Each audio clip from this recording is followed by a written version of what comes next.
Good evening, everyone. Statement is hereby made by the adequate notice of this meeting given by posting written notice prominently on the bulletin board in the office of the Board of Education, 65 McCampbell Road, Homedale, New Jersey, the district's website, and sent to the 4 district schools. The mailing and/or hand delivery of said notice to the designated newspapers, Asbury Park Press, Independent, the PLG, PSG, PSA, PTSO, SAB presidents, and student representatives to the board. Filing with the clerk of Homedale Township, police headquarters, and public library. Meetings of the board are open to the public, and all members of the community should feel free to participate. There are 2 opportunities for the public to speak. The first is at the beginning of the meeting for agenda items only, and the second is at the end of the meeting for other items. Any individual desiring to speak shall give his or her name, address, and the group, if any, that is represented. The presentation shall be as brief as possible, but no more than 3 minutes per individual. There are certain matters that may be brought before the board that cannot be immediately addressed in public. Such matters may be referred by the president to a board committee and/or to the superintendent for consideration and/or resolution. The board vests in its president or other presiding officers authority to terminate the remarks of any individual if he/she deems it in the best interest of those present to do so. May I have a roll call, please? Mrs. Urbanski, Here. Mrs. Zhang, Here. Mr. Sokol, Here. Mr. Reddy, Here. Mrs. Briamonte, Here. Mr. Wall, Here. Mr. Hammer, Here. Dr. Kalora, Here. Mrs. Tasillo. Here. We have a quorum. Thank you. Can we please rise for the salute? I pledge allegiance to the flag of the United States of America and to the republic for which it stands, one nation, under God, indivisible, with liberty and justice for all. Okay, this evening, we're going to be having a presentation on the health education update by Dr. Irwin and Dr. Cascone. Thank you, Madam President. Just as Dr. Irwin's approaching the podium, I just want to offer some introductory remarks. First off, welcome Dr. Irwin, our new Director of Curriculum Instruction, who joined our district in July. She's here to provide an update to the community on the status of the work which was ongoing over the course of the summer, as well as speak to a timeline moving forward for this year and some next steps. Anyone in the audience, will note that it is reminiscent of the same information and approach which was shared at the town hall late last spring, which I think a number of you attended, and was reiterated in my June 21st letter, which went home to the entire community, in which those bullet points, if you will, outlining our approach were communicated. So you will notice that there is complete alignment between that which Dr. Irwin will present tonight and the approaches and the information that was previously shared with the community on multiple occasions. Of course, there will be some additional detail, which I think you'll find informative and helpful. So with that, Dr. Irwin, the floor is yours.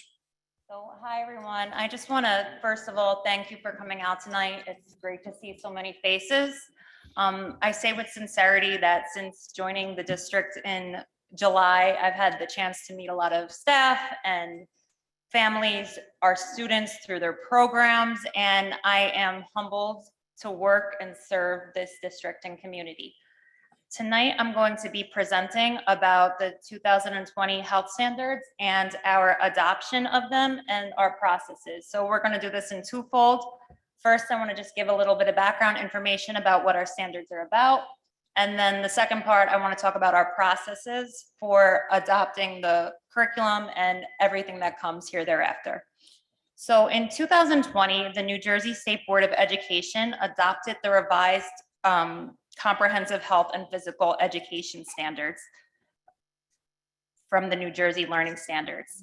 These standards were intended to take effect in 2020, but with the pandemic, most school districts have been delayed, and that's why you see this in the news. Everyone is implementing them this current school year, 22-23.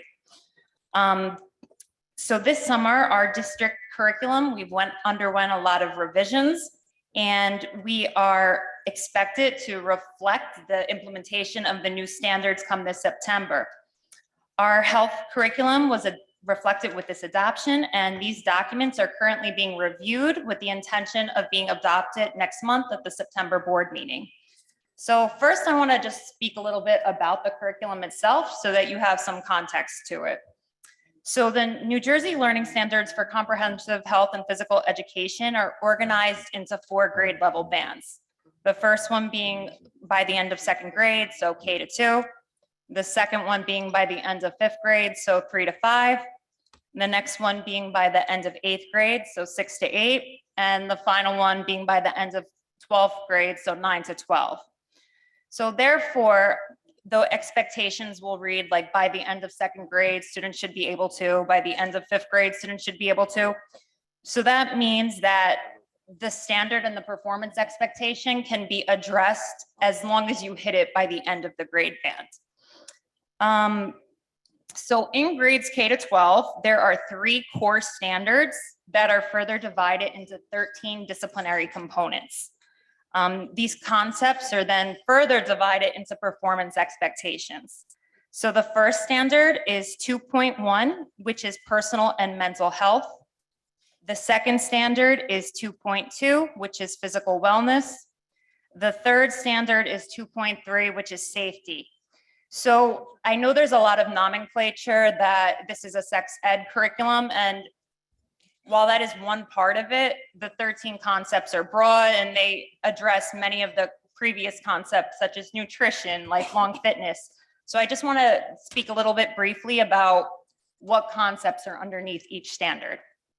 So in 2.1, which is personal and mental health, that's where we learn about personal growth and development, pregnancy and parenting, emotional health, social and sexual health, and community health services and support.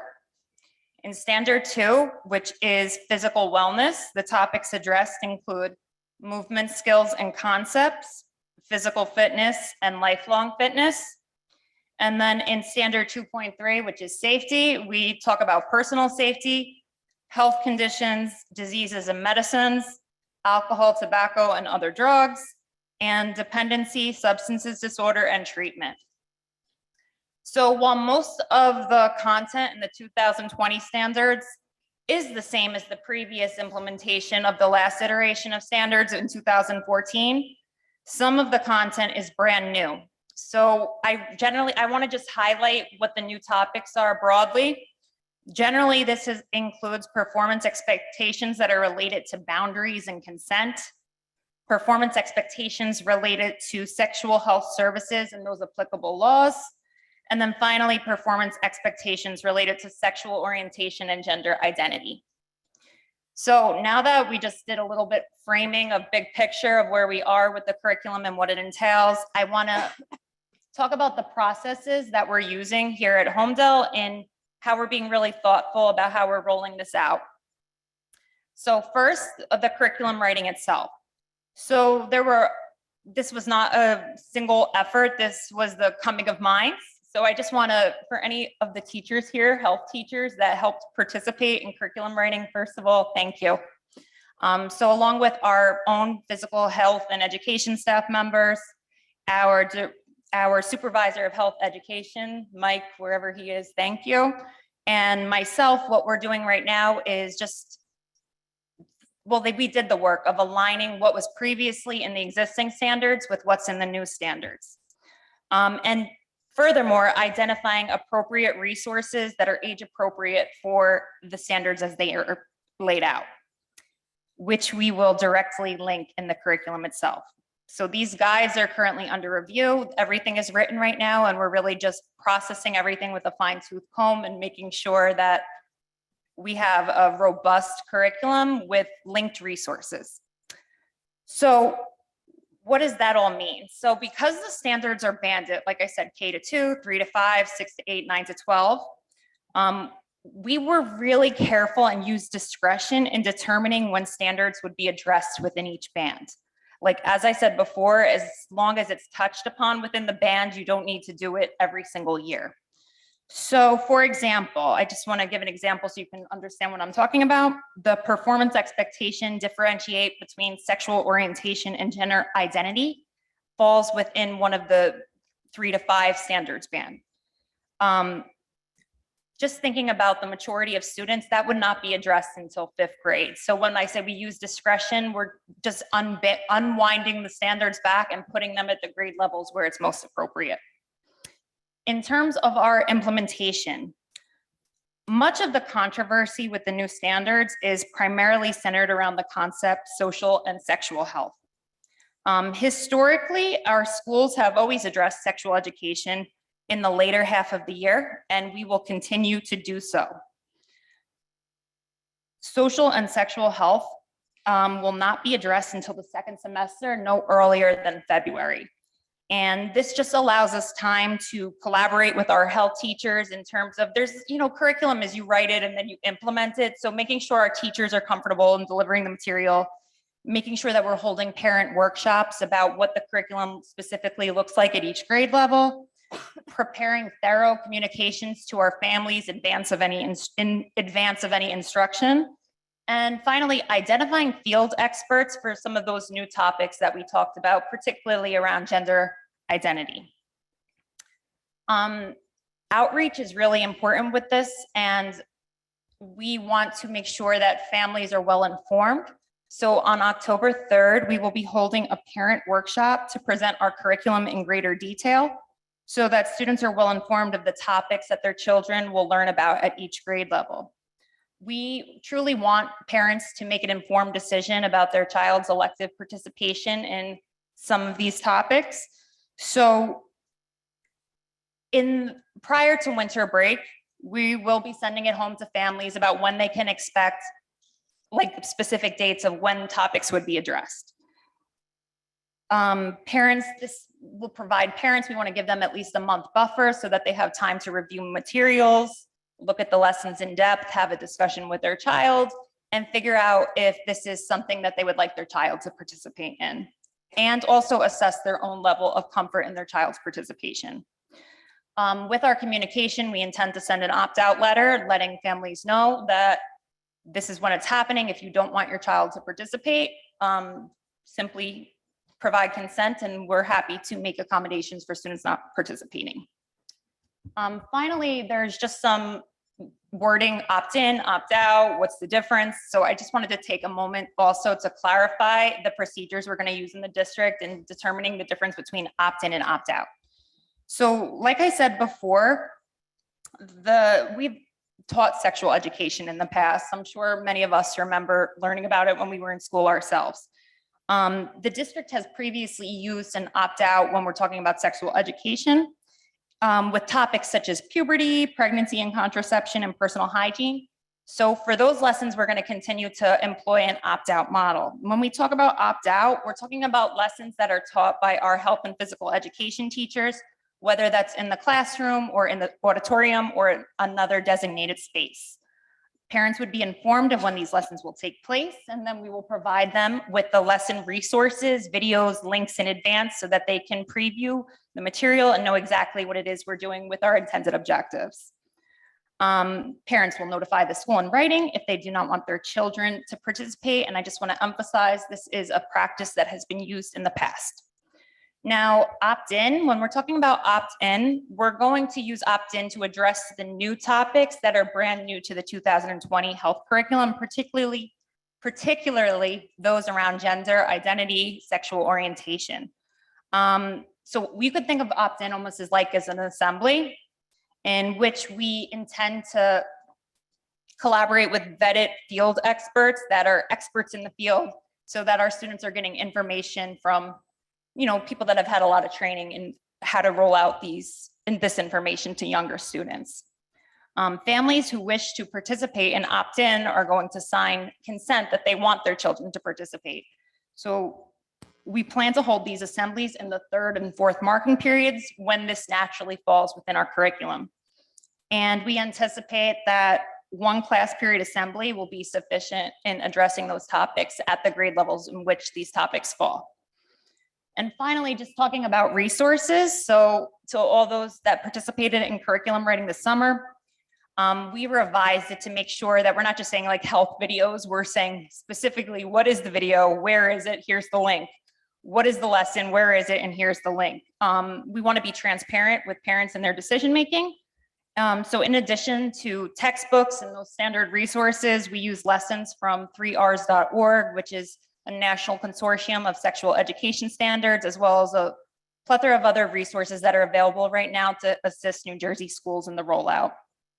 Other resources included everfi.com and Project School Wellness, among others. For the sexual orientation units, like I said before, we were explicit as possible in linking resources and videos. So I look forward to presenting this with you guys in further detail at the October 3rd parent workshop, in which we can get into the real meat and potatoes of what's at each grade level. Thank you. Thank you, Dr. Irwin. And just one additional point. I see some folks taking notes, which is great. I'll be sending a community letter home tomorrow with a number of different points, one of which will be the links to this presentation, the video link to this presentation with the start and the end time, so that other members in the community who are not able to attend tonight can see that. And those in attendance may wish to rewatch it and listening for any of the websites or the resources that Dr. Irwin mentioned. But again, as she did indicate, we will provide a detailed workshop for parents on Monday, October 3rd. Thank you, Dr. Irwin. Thank you, Dr. Irwin and Dr. Cascone. And on behalf of the board, I just want to say we really appreciate your efforts to be completely transparent to the public about the process of the new health education curriculum.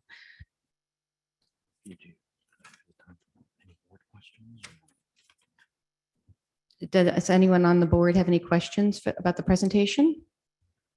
No, I just want to say thank you very much. I think this is you heard the committee, or sorry, you heard the community, and I think it reacted quite nicely to this. And I think the community would really like to see all the curriculum. And Dr. Irwin, welcome to the district. Great way to start. Thank you. Anyone else? Board President, I would just say thank you again, Dr. Irwin, and transparency is key, and I'm hearing it tonight. So thank you very much for that. And if we could just keep that flowing all the way through, that will be wonderful for the parents and the children as well. And I think opt-in is the key guidance here. So that's I think extremely important. Appreciate all your time. And for the educators that are involved in sharing this data moving forward, thank you, because that's a new task that you did not sign up for. So thank you for that as well. Thank you, Board President. Certainly. Anyone else? Okay, so the next item on the agenda is report of the student representative to the board. I really want to welcome back Trinity Han, our 12th grade representative, and Anugna Paravatanetti, our new 11th grade representative. Thank you so much for being representatives this year. Thank you so much. Hello, my name is Trinity Han, and I'm excited to be the new Senior Board of Ed rep for the upcoming school year. I hope everyone has had a wonderful summer, and I'm looking forward to seeing everyone in school soon. For a few new updates, the high school will be hosting a freshman and new student orientation tomorrow from 5 to 7 p.m. We are excited to welcome so many new faces. The PTSO and a few HHS classes will also be selling school spirit items there. Additionally, the senior class will be running the concession stand at the September 9th home football game. If any senior students or their parents are interested in donating food items or volunteering at the stand, please sign up with a flyer sent by the PTSO or on our class Instagram. Thank you, and I will now hand it over to Anugna to complete the student report. Hi, my name is Anugna Parathaneni, and I'm also very excited to be the new Junior Board of Education rep for the upcoming school year. The junior class has booked their prom venue, the Crystal Ballroom in Freehold, and we are also planning on continuing our fundraising for the event. In addition, the apparel sales for the theme football games is now open on the Aqua Rose site. Preseason has started and is in full swing for all sports. Thank you, and that concludes our student report. Thank you so much. Looking forward to working with you all year. Next, we have the report of the superintendent, Dr. Cascone. Thank you, Madam President. Just a few words before we get to the noted item of welcoming our new staff. So it's It's an exciting day. It's been a great week as we welcomed our new staff for their orientation. Obviously, tomorrow is an important day as well, as we'll welcome all of our staff back. Really for the first time, it's exciting for me as my first full year in the district. We'll engage in some professional learning on Friday. We'll have our Labor Day weekend, and then the most important part in welcoming our students, really why we're all here. I love this time of year as the campuses start to come back alive. And as I was pulling up to the high school today, and you just kind of seeing the athletics, on the superficial level, of course, it's gratifying to see because, I know that kids are engaging in activities which they enjoy, and obviously it's great for them. But below that surface, as a superintendent, looking at things from an operational standpoint, I see a lot more, which is all the things and folks who contributed to make that happen, whether it's the maintenance of the fields, whether it's the coaches out there working, whether it's the parents that submitted, medical paperwork in a timely fashion, the staff who were reviewing those. I think sometimes when we see these things happen year after year, we sort of take them for granted, and all of the effort and the cooperation that goes into making these things happen, and whether it's athletics or the arts or the things that happen in the classroom.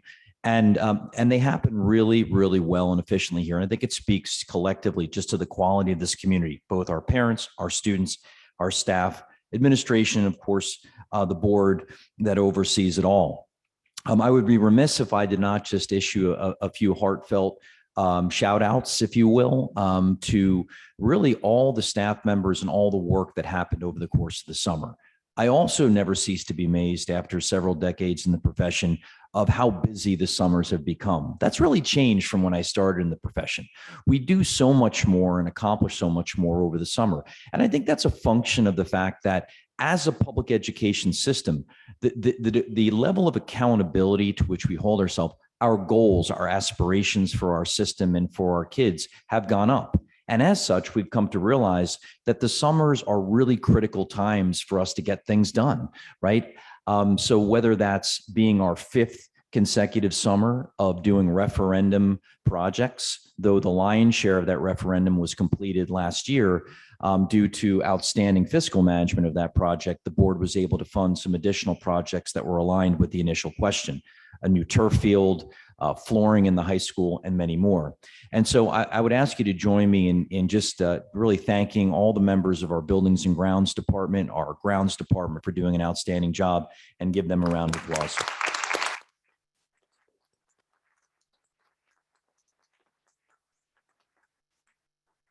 To our technology department, with the amount that we accomplish from a technological standpoint, of course, our district, our operations have become increasingly dependent upon technology. And what this relatively small cadre of very talented individuals accomplish over the summer and on a daily basis is truly phenomenal. Technology Appreciation Day is the day that one of those few days that technology isn't working, right? But most days it does, and it works very seamlessly. And they turn around a tremendous amount of work over the summer. And so I would just ask us to join me in giving thanks to our technology group.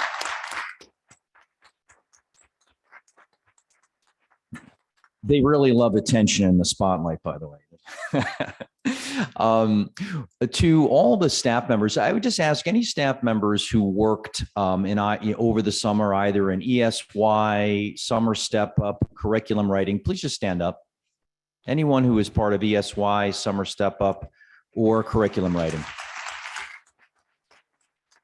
Thank you. I think we've also come to realize how critical the summer is to continue the learning process, whether that's for acceleration or for, recouping learning opportunities. Having an opportunity to tour those programs this summer, they were terrific.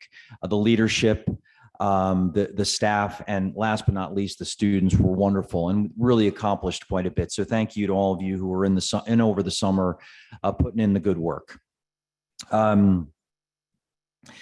We had a great summer of collaboration. In my entry plan and some of the things that I talked about upon commencing my service here was the importance of inclusivity and collaboration in our planning and our decision making. And I think we really lived up to that this summer, whether it was gathering feedback from our community through a community survey or some town halls at the end of the year, a board retreat, administrative team retreats, and staff focus groups. And thank you to those staff members who voluntarily participated. They really helped inform our planning and the development of district goals and board goals. And you'll notice that on tonight's agenda, the board will approve both the district goals for the upcoming school year and board goals. And this will be the first time that we've adopted district goals since the 2019-20 school year. And you'll notice on those district goals, in particular, the last of those district goals was this idea of strategically connecting our district goals to our building goals, to our classroom goals. And one of the things I've talked about here is I think we have outstanding individual practice in the classrooms, but what has perhaps slipped a bit with some inconsistency in the central office leadership has been the systems that oversee and govern those things. And so it's really an effort this year to strategically connect the things we're doing district, building, classroom level. And I'd just like to thank all those individuals who came in and participated in that process. This, tomorrow we will welcome the staff, and I intend to focus on what I'm calling the 3 R's. Okay, and it's not reading, writing, and arithmetic, though of course we will focus on those as well, as we always do.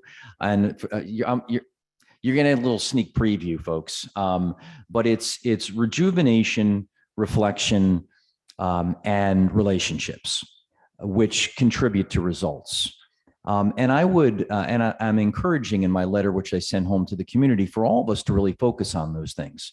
By rejuvenating, by taking time to focus on our mental and our physical well-being, leads us to a greater degree of reflection about ourselves, which ultimately enables us to engage and to have more constructive and positive relationships with others, which, whether that's at home or that's in the workplace, contributes to a greater degree of not only effectiveness and efficiency, but overall satisfaction with the work, which will in turn lead to a greater degree of results. So those are the key focuses, key core values that we're going to be espousing this year, amongst ourselves as a professional community, in our classrooms with our students, and obviously our parents and guardians as critical partners in our process to join with us in that.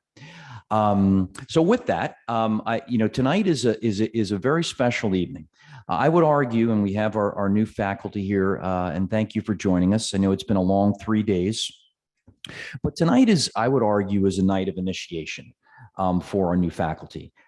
It's been a road that has led you here tonight. It's a road that started when you saw the ad in the paper and you said, I want to be part of the Homedale professional community. You put the effort into your application.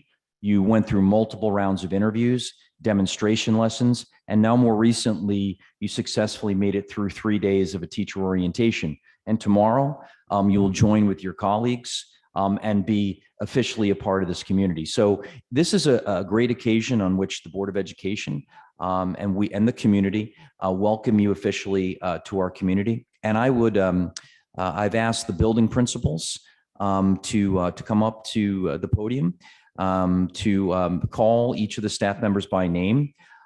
We heard that the teachers wanted to come up and stand on the dais. Yeah, no, we heard that was your request. So we're happy to oblige you on that. All kidding aside, we will ask you to come up and stand on not the dais, the risers. So with that, I would call up first Mr. Howard to welcome the village school teachers.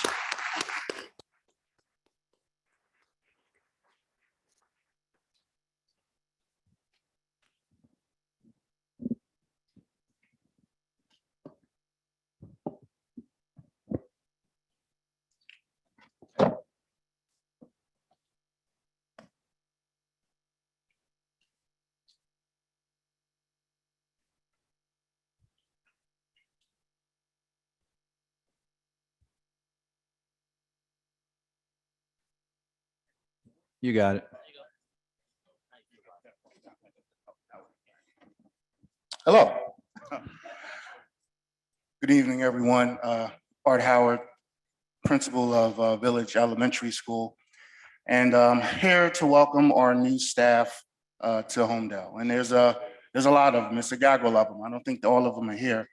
Dr. Cascone kind of stole my thunder because I was going to ask them to come up to the dais, but I'm going to call an audible. I'm just going to say that if you see your picture up on the screen, just to stand. I don't think all of them are here. There's like 44 new staff in total, so all of them not here. But if you are here and you see your picture, just please stand up. Really, one brave soul, okay.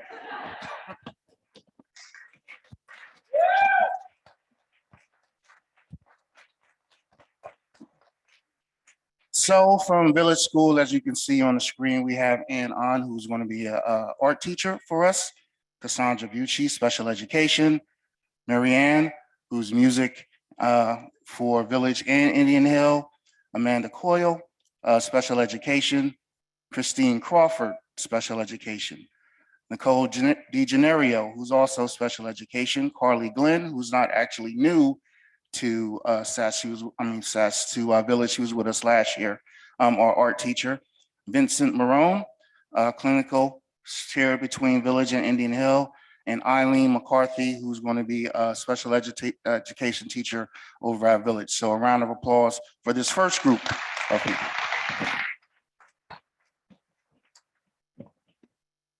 Now, if you see your picture on the second screen for Village, would you please stand?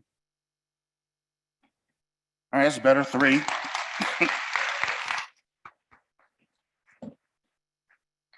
We have Maria Mello, 3rd grade. Ashley Mazina, a GNC specialist. Margaret Mins, kindergarten.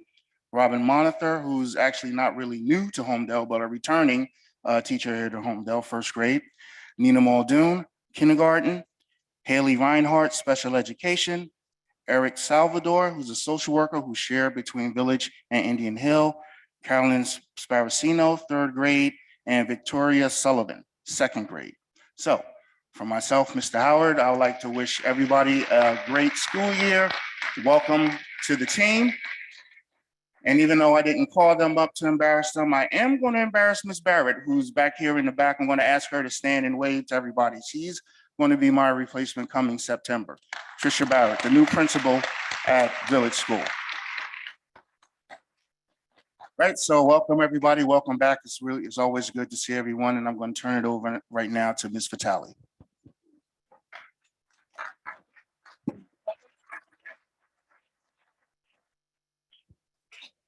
Hi, everybody. Good evening, everyone. It's so nice to see all of you guys back and our new staff. We did have the pleasure of meeting with them on their first day. We had lunch with them and I met with mine today. So it's really, it's great to see all your faces again and to be back in the buildings. All right, let's go on to mine.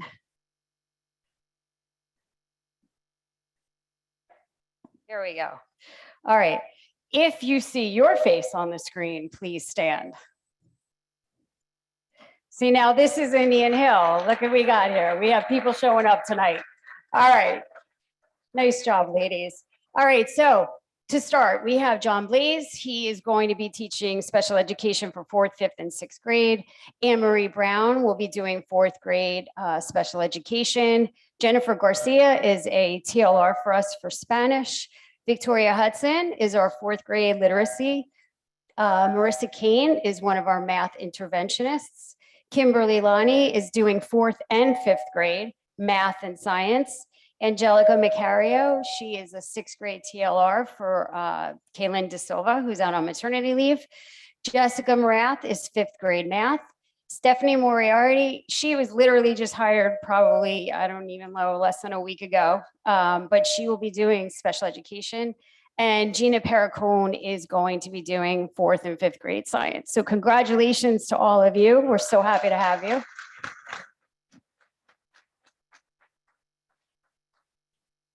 If you see your face, there we go. Timothy. Excellent. All right, so that is Timothy Skinner. Timothy will be teaching 6th grade social studies for us. We have Anna Sinclair, who is our math interventionist, and Stephanie Quackenbush, who is going to be doing 6th grade special education. A few of the staff that Art introduced is also shared staff between Indian Hill and Village, but they were put on his list, so he had to introduce them. All right, well, listen, I hope everybody has a wonderful school year. I wish everybody the best, and we'll see you guys tomorrow. Congratulations to our new staff.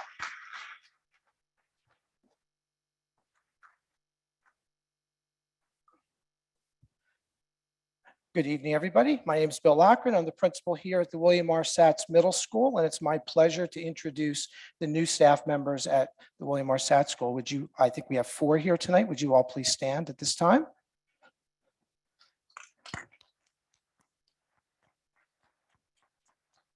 First, we have Chef David Heary, teaching our culinary arts. Welcome, David.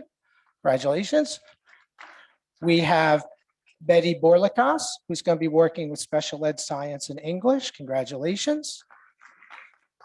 And we have 2 English teachers that are joining us this year. First, Alexandra Rossetti, who will be working primarily with grade 8, and also Brittany Taylor, who will be working with both argument and debate and our new ACES course. We welcome all 4 of them. It's going to be a wonderful year for each of them. Thank you so much for joining us this evening. And before I go, just a quick update. There's no score in the Met Dodger game right now. Jason DeGrom's off to a really good start. I'm going to turn it over now to Dr. Kokoda of the high school.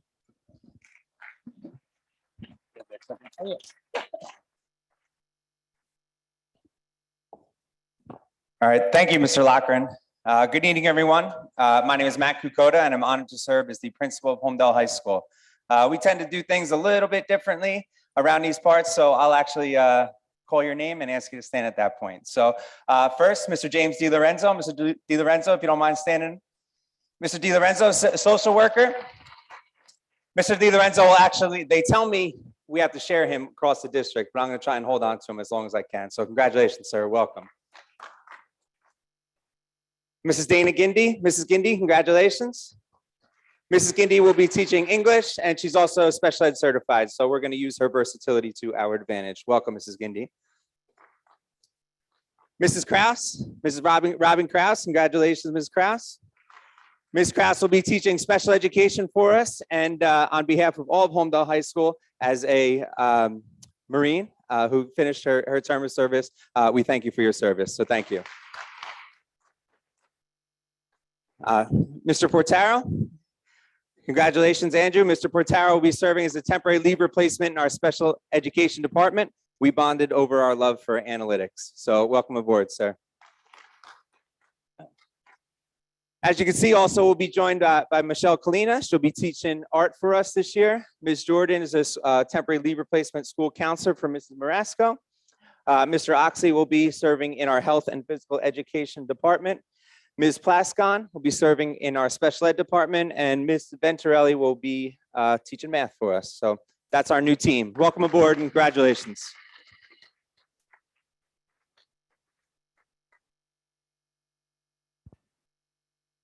Thank you so much. It's very exciting to see all these new teachers. I had a pleasure meeting you the other day, and good luck on your new year ahead. I'm sure you're going to have a great success. And then thank you so much, Dr. Cascone and Dr. Irwin and everyone involved for creating such great onboarding for the new teachers. I knew it was a new program, and I think it was very appreciated. Thank you, Madam President. I feel, based upon those comments, obliged to, I see her seated here in the audience. I'm going to embarrass her and thank her publicly, which is Mrs. Kara McConnell, our Supervisor of Technology and Engineering, who was an instrumental force in creating a successful program this year. So thank you, Mrs. McConnell. Thank you so much for including Mrs. McConnell, because she is invaluable. Okay, we're next moving on to HIB reports. Do we have any, Dr. Cascone? No reports, Madam President. Okay, we're going to slightly rearrange the agenda, and we're moving a committee reports to follow questions or comments from the public on action item only. And prior to committee reports, we'll be adding an action item concerning ratification of a negotiation memorandum of agreement with the Homedale Township Education Association. So we will take questions or comments from the public on actions items only at this time.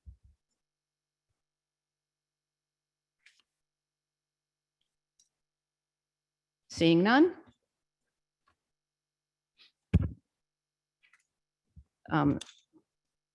The new agenda item is, it is resolved that the Homedale Board of Education ratify the memorandum of agreement dated July 22nd, 2022 with the Homedale Education Association on the express conditions that tentative agreement item 2, section A.5 be changed from 4 to 3 days. Can I have a motion? Motion. Second. Can I have a discussion?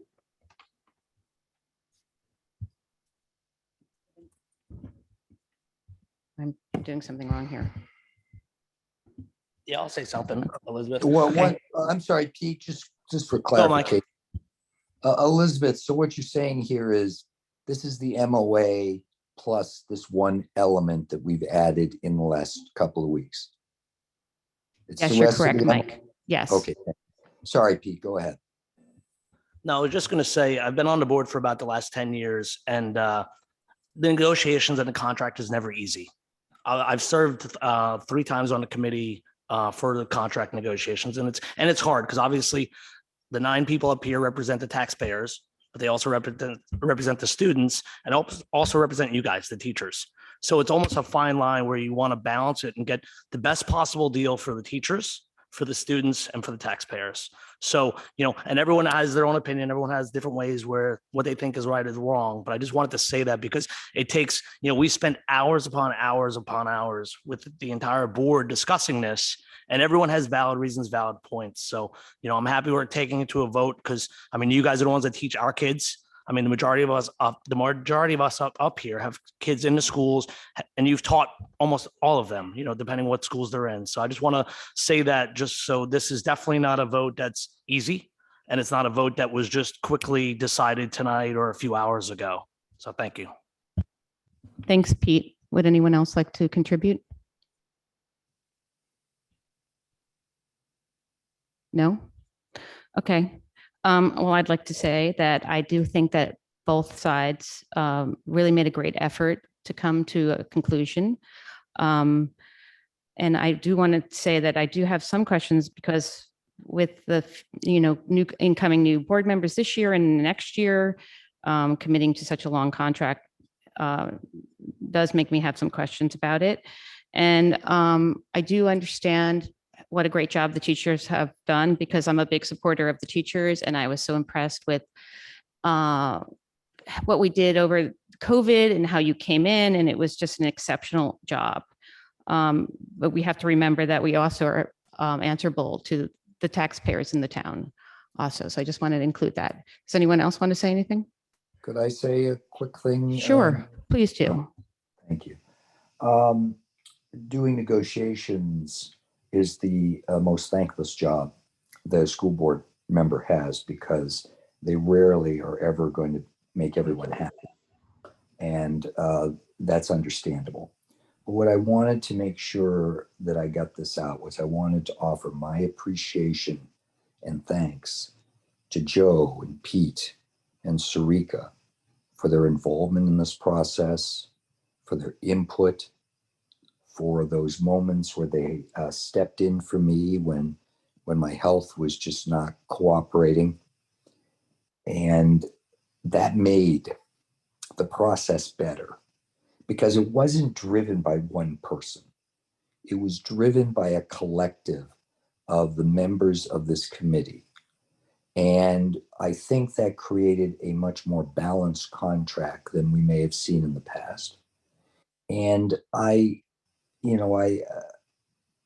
very pleased with the work, and I'm pleased with the work because Joe, Pete, and Sarika can all look at it and see that they have some ownership. Thank you. Thanks, Mike. Anyone else? Yeah, please, Joe. Just to clarify for the public, it's a 4-year contract that we were looking at and what we're voting on tonight. The first year was the one that was already passed. So this is kind of like a 3-year contract going forward, 1 year from the past, just to be clear to the public of what we're voting on. And, I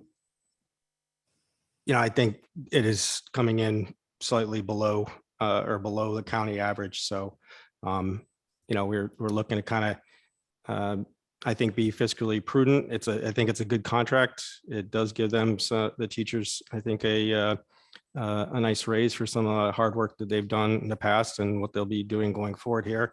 And we want to attract and keep a good set of teachers coming into this district, because we want to pay our teachers well and we want to attract good teachers, but we also want to have the best educators out there for our students. And so I think that's what we had some good negotiations back and forth with the teachers union and, gave on both sides, and I think have come to a fair contract for both of us. So that's all I want to say on that. So thank you for the HTA and the hard work that you guys put into this as well.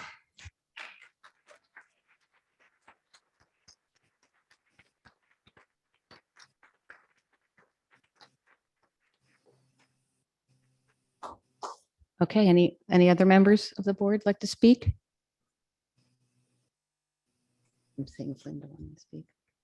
No, okay. So, can we have a roll call, please? Mrs. Urbanski, I'm going to abstain. Mrs. Zhang, Yes.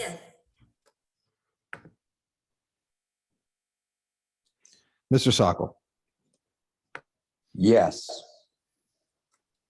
Mr. Reddy, Yes.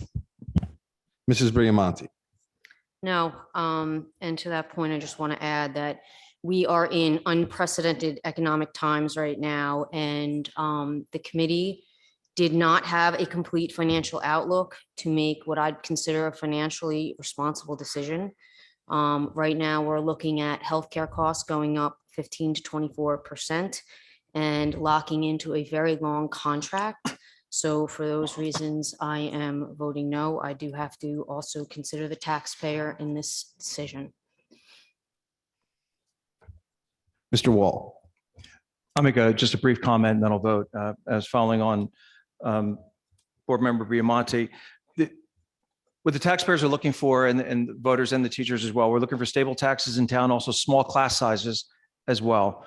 They want top talent, of course, and we have that here. And we're also looking for the best in the rankings to the best of our ability, given the totality of what we're working with in the district and the talent pool and working within the budget. A couple of the items after this vote are going to be real important over the next couple of years. And I've known Ms. King for a very long time, and she's familiar with some of the different dynamics. They need to be sustainable, the contract sustainable over the long term. A couple of the areas that the Trenton and the municipalities and the school districts have worked on is healthcare reform.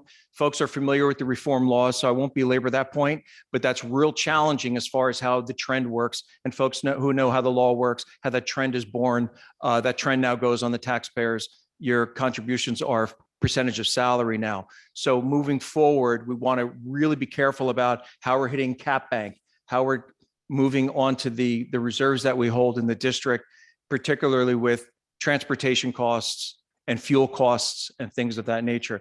Now, the opposite side to that, we've all seen what inflation we've seen coming out of policies in Washington and the environment in general. Inflation has been eating away at everyone's paycheck. So that's an offset and part of the conversation. But the point I'm getting at is moving forward with this contract, which many times with the contract, if nobody's happy, it's a good contract. There are areas that I think that folks can disagree with as far as term and some of the technical aspects of it, but I wanted to share a few thoughts about making sure that this is sustainable moving forward so it doesn't impact our class sizes, our programs, and the different things that all of us want to make sure that we're best serving the 3,000 plus or minus children that work here and our parents. I also want to thank Mike Sokol, not just for his years of service, but of his dedication to the community and all the work that he's done on behalf of this education system. Mike, I want to share with you, you certainly are leaving it better than you found it. And for that, I want to give you a big round of applause, Mike Sokol.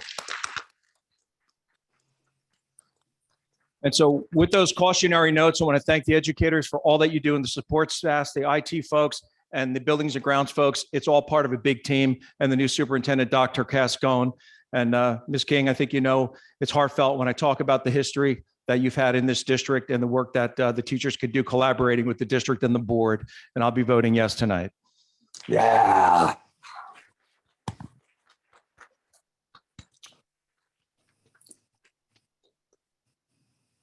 Mr. Hammer, Yes. Dr. Kalora, Yes, and I hope that this will enhance a collaborative atmosphere and trust between the key stakeholders, and in the bargain also put Homedale back on the state and national map with rankings, both academically and holistically. Thank the teachers. Yes.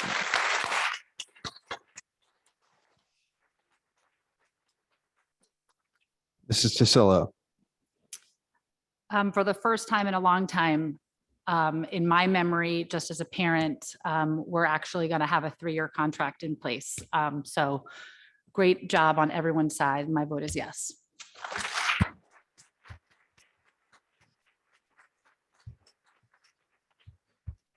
motion passes. Thank you, Mr. Petrizzo.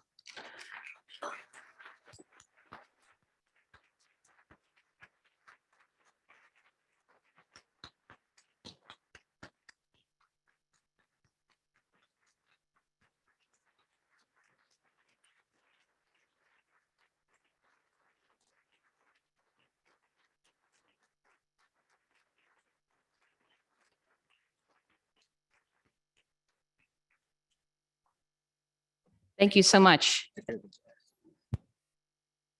Okay, where are we on the agenda? Okay, we're on the committee reports. Let's start with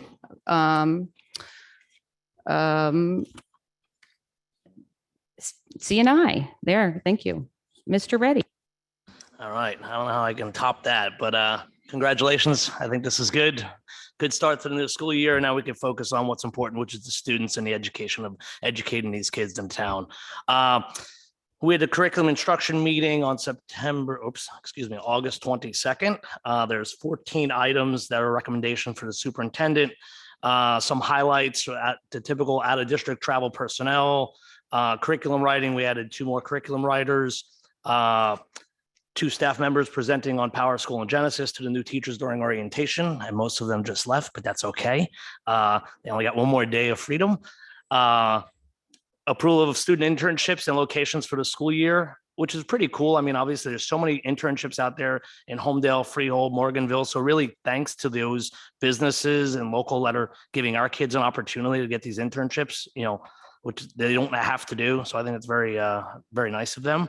Approval of standardized testing schedule for the 22-23 school year.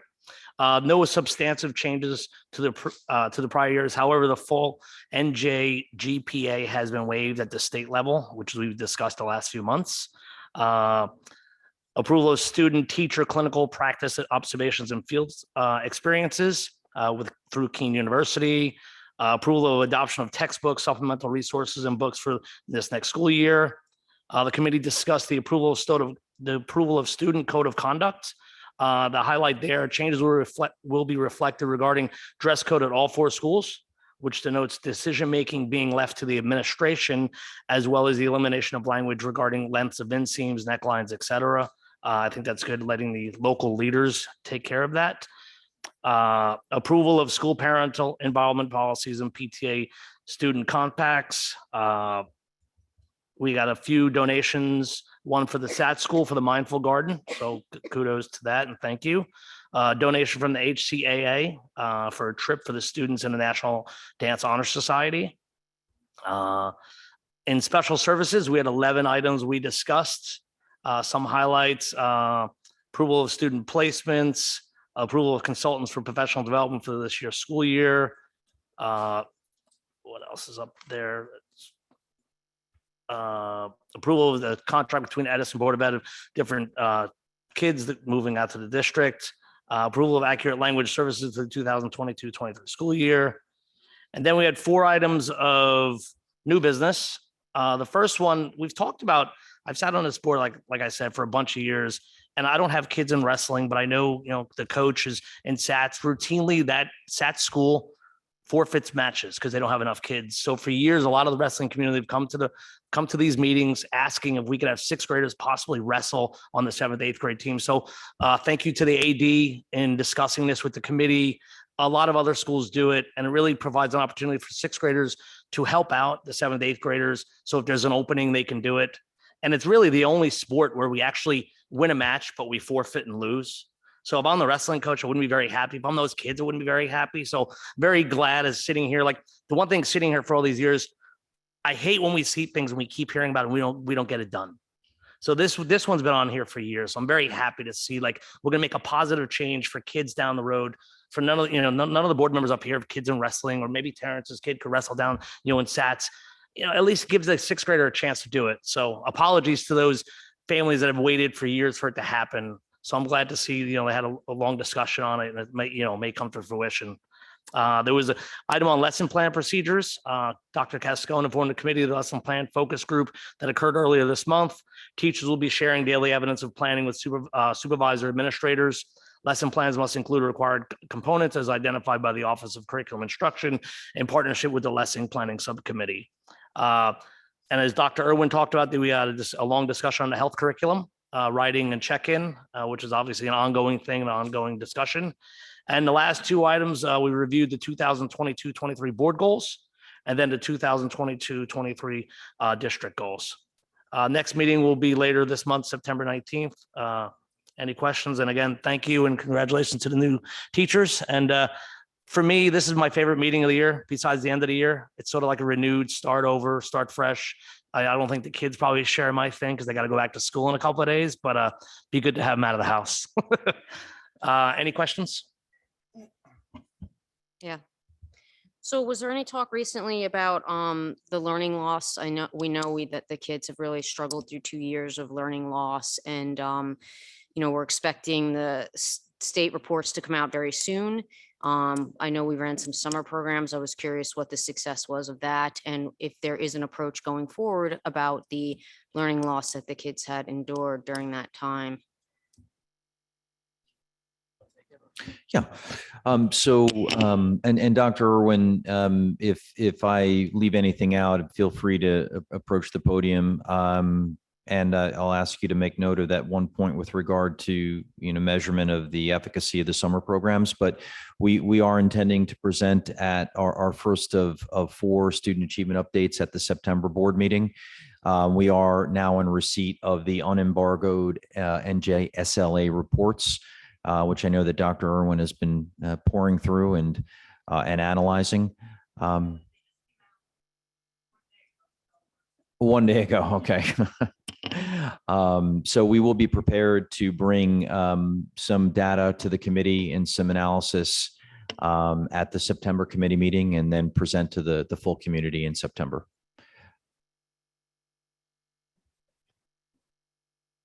Can I just say something? Do you want, am I allowed to? Yeah, sorry. I just wanted to say that I don't like the term, this is just myself, and I've said it before. It's not learning loss. We were learning. We were teaching our kids. They were in class, whether it be remote or in person. There was a lack of learning opportunity. So I just think it's important to note that that's something that, I truly believe as an educator myself who was, living through it. And seeing my kids, and maybe they didn't have the learning opportunities that they would have being in person and in school, but there was learning happening. So it's, we have to get away from saying the learning loss and just talk about the learning opportunities that were missed. Yeah. So thanks. No, I thank you, Mr. Sh. I think board member Briamonte, your question is absolutely an important one. Obviously I would not want to speak off the cuff with regard to, at which grade levels or in which subject areas, we're seeing pockets, but I would say on a macro level, there are subject areas and pockets where we tend to see more or less. But we will nevertheless be prepared to, very well prepared to present in detail on that in September. Thank you, Dr. Cascone. Okay, Linda, what about community relations? Sure, give a minute, give me a minute, let me find the reports. All right. So the community, can you hear me? Yes. Okay, so the Community Relation Committee meeting, we had that 5:30 p.m. on August 23 on the village school, the conference room, and with Google Meet too. All the members attended the meetings. So we discussed some of the business. One is the strategic plan update. We discussed the process to select a strategic action plan partner. The idea would be for the entire board to participate in the process in a special public meeting to consider the competitive contracting mode. So the strategic plan should be actionable and measurable. And we will follow up and open to the board to do more discussions on how we approach for moving forward to select the best partners. We also discussed how to improve the public relations support, the communications. And Dr. Cascon shared that he would be meeting with the 4 Schedule B staff members who are responsible for school-based public relations and come out with a plan. For the new business, we discussed the policy 1511, the Board of Education website accessibilities. We reviewed the document about of the policies, and it's also shared with the whole board and public. Regarding the vocational business, the busing, and we discussed that too. Homedale School District has secured additional buses to enable the district to restore service to vocational students at a level of affordable as last year. The cost of the additional busing around 160,000 was also shared. So the agenda item will it also shared with the financial and budget and grant committee meetings too. So for the other item we discussed for the Hall of Fame in the Homedale to acknowledge community members and alumni who have made outstanding contributions either in academic and their professions, the arts, and athletic. Dr. Cascon indicated that he would follow up accordingly with administrators in the district to advance these conversations according for long-term planning. Next meeting will be on Tuesday, September 20, 5:30 p.m. Any questions regarding this? Oh, I will also forget. Welcome the new teachers to Homedale School District. Wish you the best luck and being successful here. Thank you. Please, Mr. Wall. Thank you. Just 2 follow-ons. I don't think Linda had mentioned an item from our committee meeting, and also I have a follow-on curriculum. In the Community Relations Committee, I asked for us to launch a program for young ladies on toxic shock syndrome. Maddie Masabni was a Rumson teen. She was going to celebrate her 19th birthday in Rumson. Her mother is Dawn, and she had what she thought was a stomach bug and just flu-like symptoms. Very tragically, she died from toxic shock syndrome. And a foundation formed by her mother is called Don't Shock Me. And it's a legacy to the love she has for her daughter. And what she's trying to do legislatively and otherwise is to communicate the risks and danger of toxic shock syndrome to girls, to young women in schools as part of a curriculum, and also to communicate issues regarding labeling and how poorly the warning labels are set forth on hygiene products. So everyone should remember the name Maddie Musabani, who died tragically from toxic shock syndrome. And Dr. Cascone is familiar with the conversation that we had. And you never know the ripples in the pond whose life you'll save by communicating that critical information. And she's working very hard on legislation that hopefully our legislators locally, Senate, Assembly, we have a chief of staff here tonight who was on the board to get this legislation passed. That's item number one. The second item is during curriculum, we're talking about, I was asking the folks on the committee if they were familiar, and most of us weren't, and for me, it was very recent, of rainbow fentanyl. This is candy that kills. One pill can kill. Some folks talk about overdose. In Monmouth County, 71 people as of June 30th are dead from overdose, but think of it more as murder, and I'll explain in a second. 1,500 folks are dead in New Jersey from overdose. And these are also, in many cases, children, young boys and girls, suburban, urban, across all demographics. Rainbow fentanyl and is one of the most potent, deadly, made to look like candy. Now, kids can order this on Snapchat and have it delivered right to their door. And if anybody is not familiar with that, there are legislators that are trying to pass legislation and they're calling it one pill can kill. It's a different ball game where heroin is no longer heroin. It's 96%, according to the folks I was with the podcast yesterday, when the new staff members had gone through the tour at Bell Works, hosted by the board president, 96% fentanyl, synthetic fentanyl. And it's killing young boys and young girls across the country right now. So that was another topic that we had discussed. These are things that are all part of a well-faceted education. So I just wanted to put both of those very real issues out there. And Dr. Cascone, I think, is familiar with we're now more familiar with rainbow fentanyl and the incredible increase that's getting worse and worse. Now THC is at such a high potency, the kids are hallucinating. It's a different ball game, folks. So to the extent, that's why I'm sharing on curriculum, and I'm finished, board president. To the extent that we can bake this into the curriculum, so these young minds, these young learners know that there may not be a second chance where they have one pill, they think they're trying something, they're young, being just not thinking it through, and they don't wake up. And it's affecting parents all across the country. So I just wanted to put that out there to the board as a potential item that Dr. Cascone and the education system here can strongly consider. Thank you. Thank you, Mr. Wall. Okay, we're going to be moving on to personnel. Mike, are you going to read those notes, or should I have Joe read them? Yeah. I asked Joe if he could read the notes. Okay, for me. great. Thank you.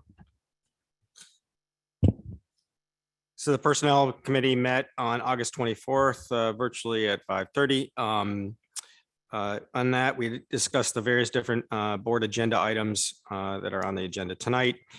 First one was attachments around the part-time paraprofessionals. The part-time paraprofessionals are job coaches who work 18 to 21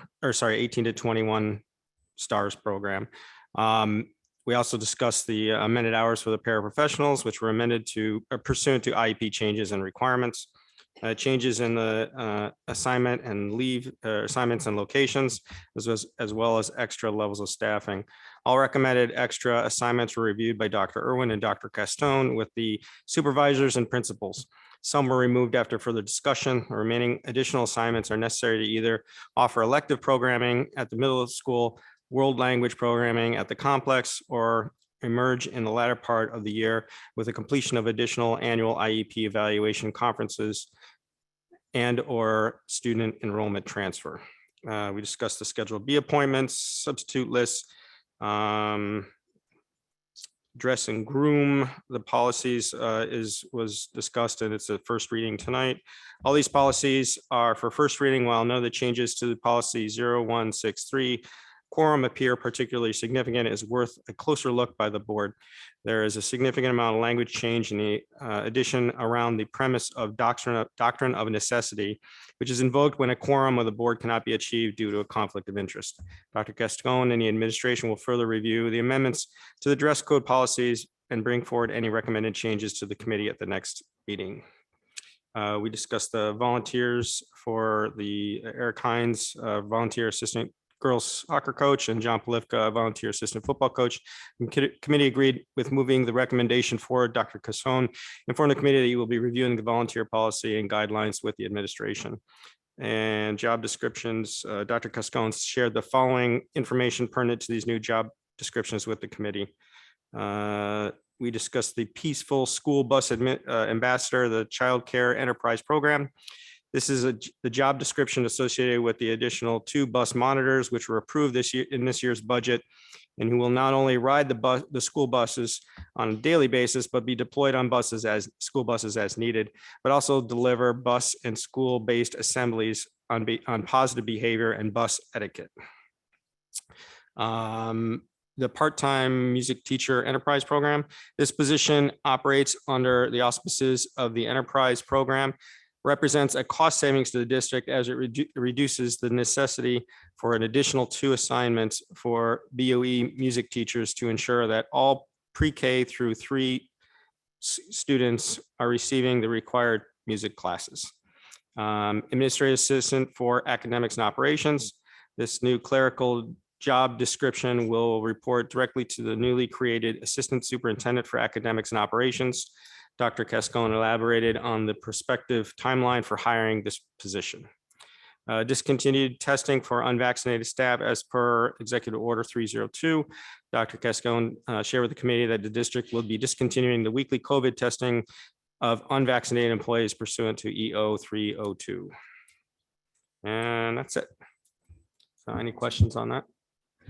No, but Dr. Cascon would like to add something. Mr. Hammer, I just want a clarification. The dress code, the dress and grooming policies were tabled administratively. Upon further review, I felt that they were prematurely brought forward to the board for first reading. So they will go through further revision and come back to the board as a first reading. Hey, Joe, the only thing I was going to add is, in the personnel committee, there's 7 new Schedule Bs being added. I just want to point that out. I mean, it's just 7 additional clubs and sports that we're offering the kids. Obviously, it's costing money to do this, but I just think it's a great thing. Credit to Matt Kokoda and his soccer coaches last year. They identified freshmen playing soccer. There was no freshman coach, but the coach is actually coached basically for free. They created the freshman team. And for years, as long as we've been here, we've never had a freshman team. And now this year, they actually have a freshman team and a real coach, and that coach is now on the agenda for Schedule B. So, positive change where you're impacting, 15, 20 kids that may not have had an opportunity to play. And now all of a sudden they're holding their head up higher and, are proud of what they're doing because, his guys back there basically took it upon themselves, took the initiative to give kids a chance instead of saying, sorry, you're cut, you can't make it. And I just think it's great just to see these new additions here because it's easy to do nothing, but people doing something is, I think, it's a good thing. It's good to see. If I could add one last thing, I know in our audience tonight, Matt Weisfeld, who taught one of my children, and as an old timer among the teachers, and I don't mean to put him on the spot, but I'm hoping he would agree with the statement I'm about to say. One of the things that you've seen in the school district over the last 10, 12, 15 years is this commitment to provide new arts opportunities, new athletics opportunities, new opportunities that kind of push the envelope from just academics. And in a time when school districts are scrambling to save money by cutting back in the arts and cutting back in sports, this district has refused to do that. This district has taken a stand that it is important to provide a total education for our students. And the people who deserve credit for this is not just the board in approving these budgets, but an administration that has been always open to this. I mean, I've always had wonderful conversations with Bill about dance. I always get a kick out of that. And the community. The community has made it very clear that that's what they want to see in their school district. And Matt, again, I don't mean to put you on the spot, but would you agree that there has definitely been a change since you were prowling the halls of Homedale High School, both as a student and as a teacher? Just so you know, Mike, Matt's giving a thumbs up and a big, strong nod. Excellent, excellent. That's all I wanted to say. Okay, thanks, Mike. Anybody else? Just briefly on the, and Mike, you're quite right. People talk about STEM, science, technology, engineering, math, and they forget STEAM, science, technology, engineering, the arts, and math, and how critically important that is. On the bylaw guide, just a housekeeping item on quorum, it doesn't list the number for quorum. I'm just confirming that's a 5 unless that was completed, and mine is just an older version. Okay, on the bylaw guide, quorum 5, right? Okay. And the on the curriculum items, Dr. Cascone, I thought was going to, you look like you're about to say something regarding either the overdose issue or the toxic shock conversation from the committee meeting. Did you have anything to add? Sure, Board Member Wall. Yes. In fact, following up on our conversation from the curriculum committee meeting, I spoke with Dr. Irwin the following day, and we're building both those topics explicitly into the health curriculum. Thank you. For this coming year. Thank you very much. Okay, I think we're going to move on to the next committee. How about Eileen, can you read budget? Sure. Budget and Finance met August 25th at 6:30. The first thing we discussed is the Chromebook procedure update. The district has abandoned the Chromebook insurance model that we've had for the last 2 years and replaced it with a repair fee model in order to establish a more sustainable model. So there will be a $165 repair fee. Assessed the first time a touch display or costly portion of the Chromebook needs to be replaced. The second time there will be a charge of $385. We require the use of district Chromebooks for teacher classroom management, self-harm monitoring, and intervention, as well as internet content filtering and standardized testing.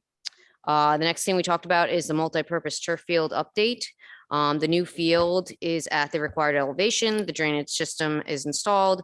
The crushed stone surfacing is nearly complete, and the concrete curbing is also complete. The artificial turf surfacing material has advanced in its timeline since the turf fiber has gone to the fabricator for manufacture. The athletic department and facility schedule are aware of these timelines and are planning accordingly to ensure the safest and most efficient use of our available sports fields. As far as district facility updates, the Indian Hill Playground got a new ADA and wheelchair accessible playground that has been delivered and assembled. However, the playground rubber surfacing material is back ordered due to industry shortages, and the vendor anticipates delivery and installation by mid-September. In the complex, the floor tiling and renovation project was just completed. Summer cleaning, painting, and various in-house team projects are being completed on schedule, just in time for the opening of school. The Bo Crawford House, Spiesel Architecture Group is proceeding to assemble its professional team consisting of structural engineer and design architects for the assessment and feasibility of that project. We also talked about transportation. After multiple bids and negotiations, transportation services has been secured for the start of the school year and is on tonight's agenda for approval. We did get a good update regarding the Peaceful School Bus Program, which is an awesome event for the students and the families. The goal of the program is to build bus communities that create a culture of responsible bus riders that model safe, helpful, and kind behavior. This event took place on August 23rd and 24th. We discussed an HCAA donation. The committee reviewed with gratitude the monetary donation from the HCAA to establish and support the Dance National Honor Society. That resolution is also on tonight's agenda. Non-public school aid for the 22-23 school year. This is the aid provided to the non-public schools located within the township. The district acts as a flow-through entity, whereas the state contributes the aid to the district and the district distributes the funding to the applicable non-public schools located in Homedale. This aid is for the chapter 192, 193 services, and the resolution is on tonight's agenda. The 21-22 annual comprehensive financial report. The auditors are finalizing their audit schedules, and we will be providing the district with proposed dates to begin performing field work for the 21-22 financial report. The committee will receive updates regarding the status at future meetings. The next meeting is scheduled for September 22nd at 6:30. Thank you. Dr. Cascone, would you like to say something quickly before we move ahead? Sure. Just to all the staff members in attendance, in the spirit of the First Star rejuvenation, if anyone, we all have to be on site early tomorrow, so busy day. So please feel free to take your leave at this time. Certainly, you're more than welcome to stay as well. That is, if it's okay with Mrs. King. We're almost done. But I don't want you to feel awkward. But I think they're taking me up on it, Miss King. I don't know what to say. Okay. Is there any questions on the budget notes? Have a good evening. Okay, Joe, could you do buildings and grounds, please? Sure. So Eileen covered almost everything on my thing. So thank you very much for that, with the exception of the district's security assessment and training, a new regulation, NJS 18A 41 to 4114 requires schools to conduct an annual safety audit and site assessment for each school building to be submitted to the NJ Office of Homeland Security and Preparedness, along with the New Jersey Department of Education. The district will be utilizing a security consultant work with the district to perform the assessment and provide the applicable staff training. So besides that, Eileen covered everything on the bus and the transportation and the fields and everything else. So thank you very much. Our next meeting is going to take place on September 22nd at 5 p.m. Thank you so much. Is there any questions about buildings and grounds from any of the members? Okay, so since we already asked about questions from the public on action items only, I'm going to have a motion for agenda on items 1 through 14 and 17 through 67. Can I have a motion, please? Move. Second. Can I have a discussion? Anybody? Mr. Wall, you have your microphone on? Do No, wanna say thank you. something? Okay, can I have a roll call, please? Mrs. Urbanski, Yes. Mrs. Zhang, Yes. Mr. Sokol, Yes. Mr. Reddy, Yes. Mrs. Briamonte, I'm a yes to all with the following exceptions. I'm abstaining from 2 and 3, and I'm a no on 40 and 53C.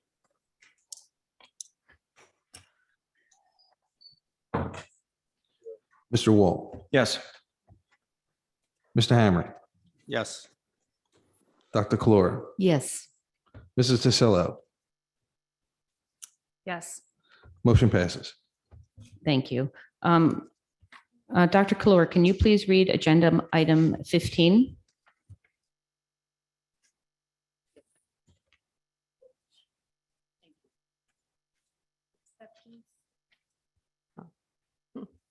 Thank you. Acceptance of non-monetary donation from the WR SAT School Parent Support Group. That resolved that the board accept with gratitude a non-monetary donation from the PSG value not to exceed $3,050 as per attachment. May I have a motion? Move. Second. Discussion? Seeing none, can I have a roll call, please? Mrs. Urbanski, Yes, and thank you very much for your donation. Mrs. Zhang, Yes, appreciate your donation. Thank you. Mr. Sokol, Yes. Mr. Reddy, Yes, thank you. Mrs. Briamonte, Yes, thank you. Mr. Wall, Yes, thank you. Mr. Hammer, Yes, thank you very much. Dr. Kalora, Yes, thank you. Mrs. Tasillo. Yes, thank you. Motion passes. Thank you. Thank you. Mr. Reddy, can you read agenda item 16, please? Certainly. Acceptance of monetary donation from Homedale Creative Arts Association, HCAA. Resolved that the board accept with gratitude a monetary donation from the Homedale Creative Arts Association in the amount of $500. This gift is to be used to establish the Dance National Honor Society at Homedale High School. And the remainder will be put towards a Dance National Honor Society sponsored trip to Pittsburgh, Pennsylvania in the spring. May I have a motion, please? Motion. A second? Is someone second? Second. Discussion? Seeing none, can I have a roll call, please? Mrs. Urbanski. Yes, thank you very much. Mrs. Zhang. Yes, thank you. Mr. Sokol. Yes. Mr. Reddy. Yes. Mrs. Priamonti. Yes, thank you. Mr. Wall. Yes, thank you very much. Mr. Hammer. Yes, thanks. Dr. Kalora. Yes, thank you. Mrs. Tasillo. Yes, thank you. Motion passes. Thank you. Thank you very much. Now we're moving on to old business. Is there any old business that any member would like to bring up? Because now is the good time, rather than during questions from the audience. Board President, just briefly, I wanted to ask if we did any Qualtrics surveys with the senior class that graduated? We'll ask Dr. Cuskone if he has an answer to that. Thank you. We, in my understanding, and Dr. Kokoda, correct me if I'm wrong, we administered a senior survey through the Naviance system this year, as we did it sort of after they had already graduated. Do we have the results of that? Okay, so perhaps we can bring that forward to perhaps Community Relations Committee for next month with the data. Thank you. Any other old business? Okay, any new business? I would be remiss if I didn't thank Terrence for his very kind remarks earlier in this meeting. Terrence and I have forged a really interesting relationship over the last couple of years. And I think the key in this, and if there's a lesson to be learned in this, is that Terrence and I have found a way to put aside some of our political positions and some of the things that we feel very, very strongly about, and still strive to find middle ground for the betterment of the district and the betterment of the students. It's been probably one of the most gratifying aspects of my time on the school board. So I want to, back at you, Terrence, and thank you for all of your support, and thank you for all the work that you've done for the district. Thank you, Mike. And on behalf of the community that I grew up in and the school that I graduated from, hats off to you and all that you do, and best of success. Thank you for your service. Thank you, Mike. That was very thoughtful. Any other new business? I got one. Okay. Just a shout out for those that are still here. I'm not a football person, but I wear my only football shirt once a year. The boys or the varsity team, I think, plays tomorrow in Ocean, 7:00. So support the team. I know Coach Rain is so excited. I'm sure he'll send out a big Facebook talking about it and stuff. I know the boys have been working hard, and even though it's the one sport you always talk about, it's like a sport that community rallies around. So good luck to the boys tomorrow. Thanks so much, Pete. I'd like to add one item under new business. As you know, both our district goals and a board goal is working towards getting a strategic plan over the next year. And one of the first things we're going to be doing as a committee is interviewing candidates to help oversee this process. Now, there's been some discussion if the strategic plan committee should be done as a committee of the whole, or it should be an ad hoc committee. I'm more than welcome to have this committee be a committee of the whole if people are willing to attend. So Dr. Cuskone was gracious enough to offer 2 days that we could be either October 10th or October 11th, in which we'd be interviewing possible candidates to oversee the strategic plan. And I wanted to know if anyone would be able to be available on those days, either or, to attend those meetings. And if we have enough of a quorum, we'll make it a committee of the whole. And if not, we will revert to an ad hoc. So does anyone know if they could look up and let me know if they're available on either the 10th or 11th to interview possible candidates? Time of day? Yeah. Oh, Dr. Evening, after work. I Thank believe you. the 10th I'm available. And I think it's a wonderful concept to have a committee of the whole. You're the 10th? The 11th is more difficult. I may have a competing meeting. Okay. I am available at 6:30 and after on the 10th and anytime after work on the 11th. Okay. Yeah, I think that's a great idea with as a committee, as a whole, the whole board can attend. On either day, you're available on either day? Yeah. Okay. I can do 6:30 or after on 10th, 7 or after on 11th. Okay. Okay. Thank you so much. And I'm so glad I have such great participation in this. I'm looking forward to working towards a great strategic plan for the district. Okay, next is questions or comments from the public. Please come up and state your name and affiliation or address if you're from the town.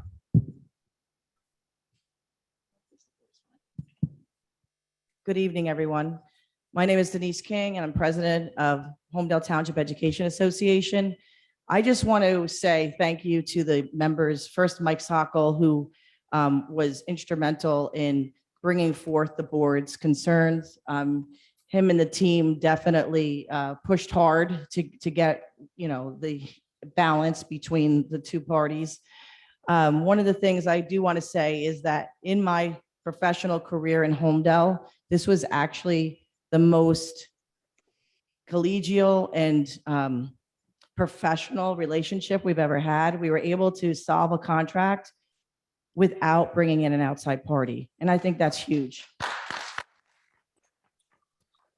In all the years I've been in negotiations, we never get that far. And all that happens is we go to mediation right away. And again, it's a year and a half out. Yes, we're a year out, but the process that we work through, and believe me, it wasn't easy on either part.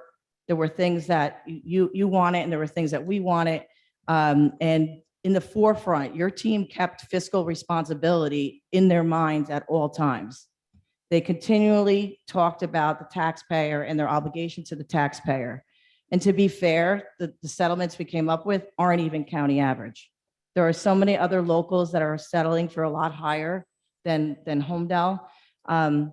But there were other things that we agreed to that made it more palatable for our team to be able to commit to less than county average.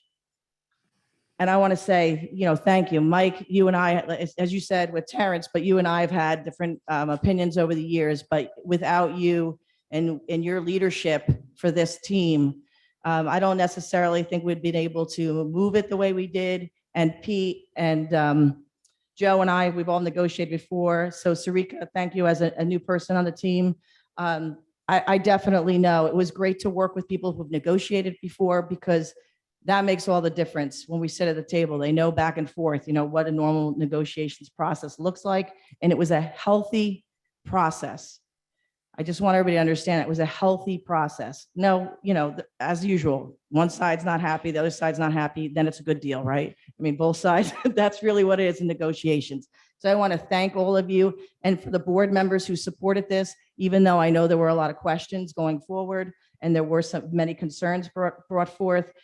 It is going to make the next 3 years flourish in Homedale. We'll have staff that can commit all their time and energy to the students of Homedale, to the practice of what they're here for. They don't want to ever have this back and forth. Contract negotiations can be very easy or contentious, but let's face facts. In Homedale, normally it's very contentious.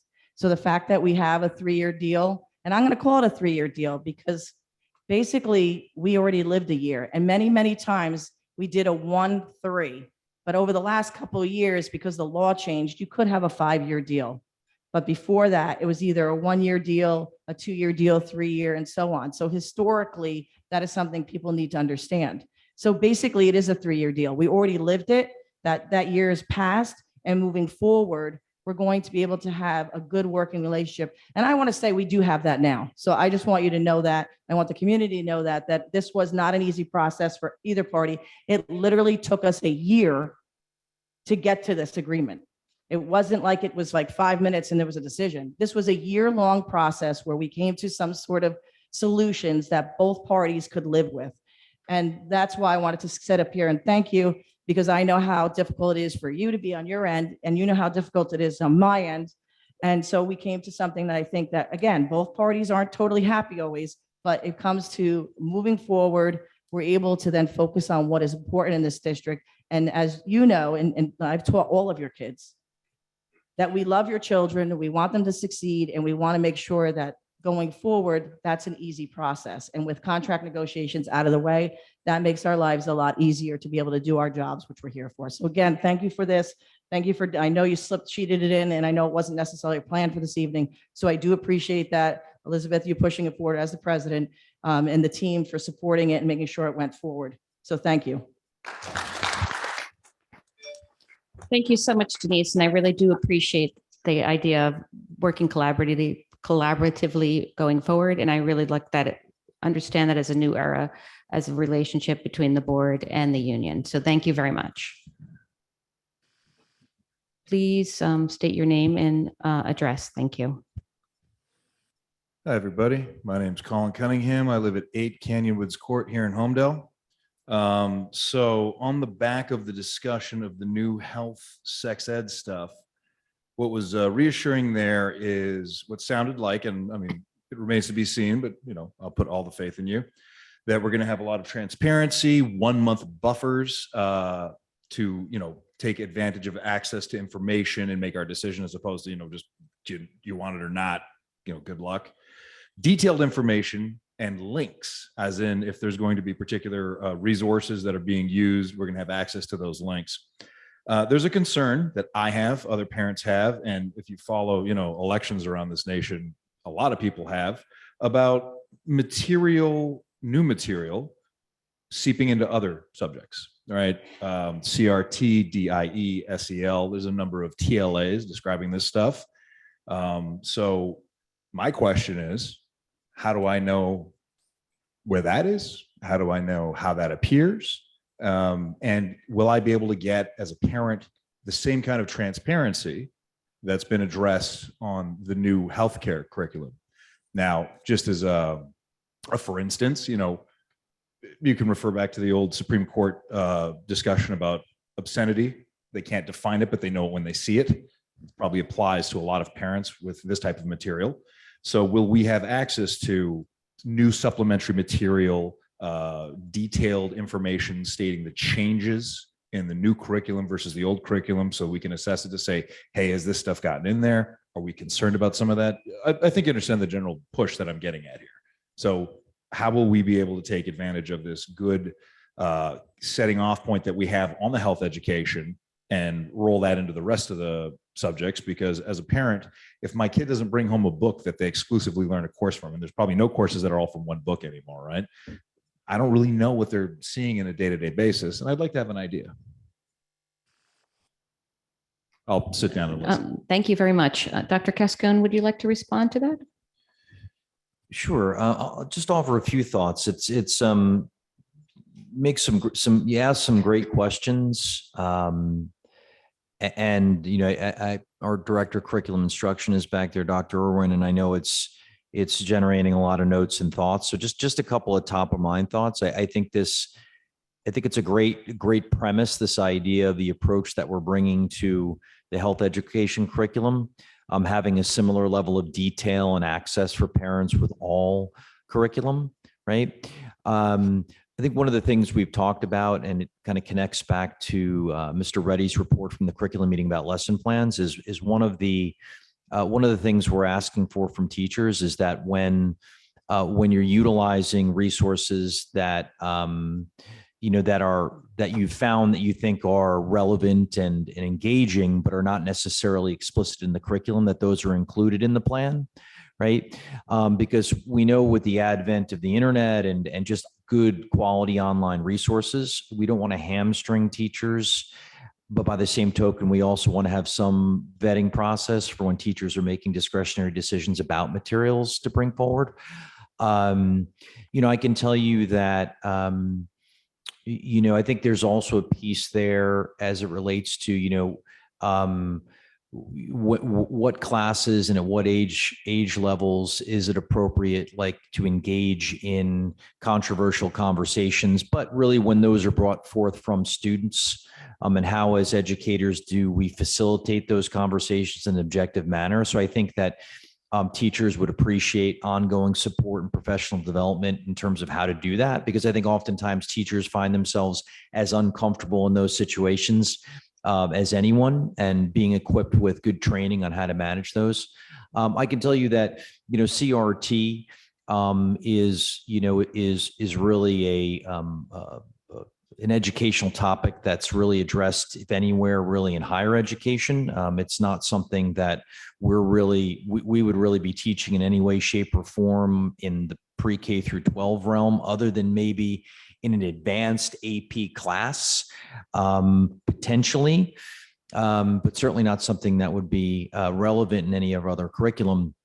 And SEL, I think, is something where there's been some confusion out there with regard to SEL. Really, we talk about, social emotional learning. We're really talking about any number of things, including teaching kids how to self-regulate, teaching kids how to develop a sense of self-awareness, of awareness of others' feelings and things of that nature. So I do think that within some of these circles outside of education, there's been a bit of misunderstanding around SEL.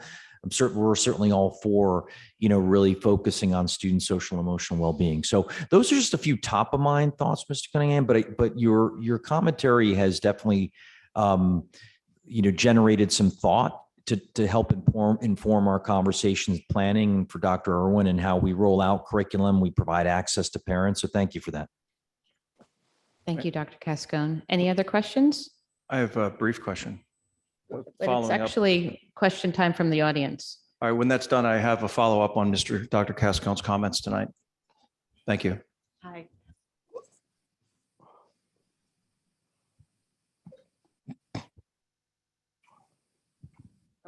You can hear me? Okay. Yes. Erica Roth, 20 Hawthorne Avenue. So last time I was in front of you all was a couple weeks ago, and I want to thank you for the passage of item 62.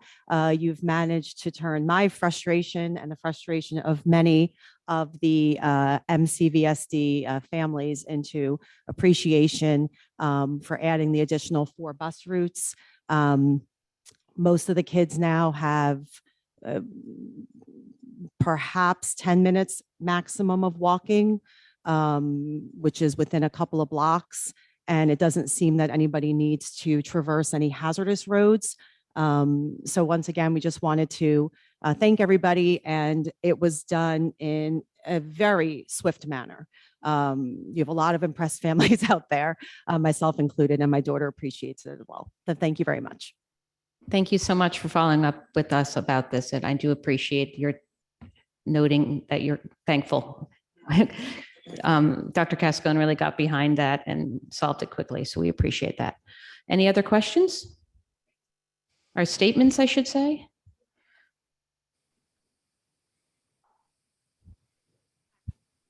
I'm Tia Cunningham. I live at 8 Canyon Woods Court, and I had a question about student surveys. It just came to my attention that this is happening in the state. I don't know whether it's happening in our schools, in our district, surveying students in school. Again, we're talking about transparency and all those good things that I love to hear. And I want to know what our policies are with those. Are we letting parents know when the kids are going to be surveyed? Are we letting the parents know what they're going to be surveyed on? Do we have the option of not giving our children the surveys? These are all things that are happening in school that we don't see at home. So I'd love to know more about all of this. Where can I get more information about what we're receiving in our district? Thank you for bringing that to our attention. Dr. Keskin, would you like to have a response on this? Sure. Thanks for that question. I have not been, the one survey that I'm aware of was the survey that we did send out for the seniors as an exit survey. I am not aware of that as a common practice.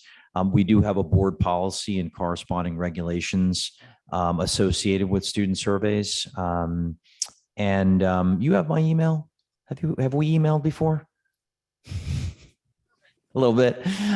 So maybe drop me an email just and I'll for your convenience, I'll share those policies and regulations with you. I think the ask from parents to be aware when surveys are being administered, I think is absolutely fair.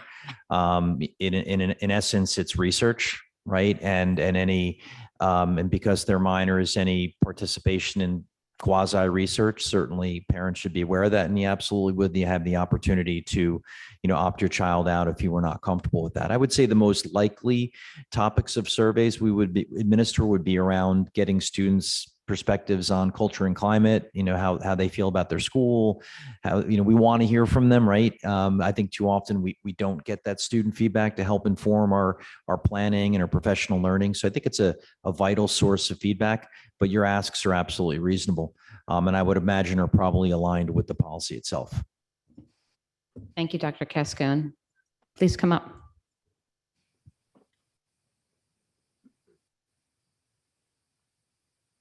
Lance Loopy Line Road.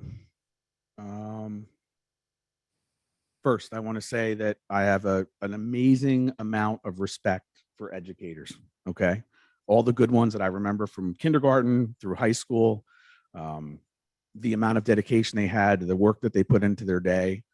So with that being said, first I want to thank Committeewoman Riamonte for your vote. Thank you. I also want to thank you for your thoughtful questions and your challenges to some of the agenda items. Thank you for that. For those who said that or feel that there was no learning loss over the last 2 years, I'm going to say from someone who saw both sides every day, that's not true. Students were not nearly as engaged as they were in in-person learning. Some of them played video games. They were sharing computers with their siblings because they didn't have enough computers maybe not in Homedale, but in other places. Sharing computers with their siblings, parents working and trying to keep their children engaged in their schoolwork, disengaged parents altogether, and other factors, internet being down. I mean, just so many things. So to say that there was no loss of learning, I personally, like I said, seeing both sides, I don't buy it. Superintendent Cascone, I'm a little disappointed that we released my main audience. I guess it might be good because I might walk out with a shirt that's still green and not red like some of the others in the room for what I'm about to say. Because this is a PSA for any educators that are maybe left in attendance or listening. I want to discuss potential approximate $1,300 raises for the teachers in addition to what they just got from their the new union agreement. And I'm sure they can all use it based on some of the comments about inflation and things like that. Because unlike union leadership, the team who experiences higher salaries, approximately $7.7 million to the top 10 executives as of 2019, and paid for by the $150 million from the 200,000 members of the union, their lower pension contribution rates, their lower retirement ages, their shorter vesting periods, and maybe most importantly, they have an overfunded pension versus the teachers' underfunded pension by 4 times approximately. According to teacherpensions.org, 56% of New Jersey teachers will never break even on their pension. And that's if there's even funds available when they become eligible. So maybe they might be better served by funding a 403B or something else. But this could never happen in the current environment, in part because the union has so much influence and is vehemently against these options. We also know quality under teachers are underpaid in non-union schools, like most of the working world, better experience provides better pay opportunities and their ability to receive merit-based pay. What a concept. Personally knowing an amazing, dedicated teacher who works tirelessly for her students, A good teacher can actually make a fair wage with quality deserved raises and maybe even a bonus. Imagine that, for working hard. Unfortunately for this person, it came to an end when an underperforming staff member drove to unionize the school. Then in 2018, our governor, some sarcasm coming if you haven't picked up by now, who has no plans for windmills in the Navasink River, by the way, and whom we know has zero allegiance to the NGEA, signed the Workplace Democracy Enhancement Act, which in effect was to circumvent a pending Supreme Court case at the time.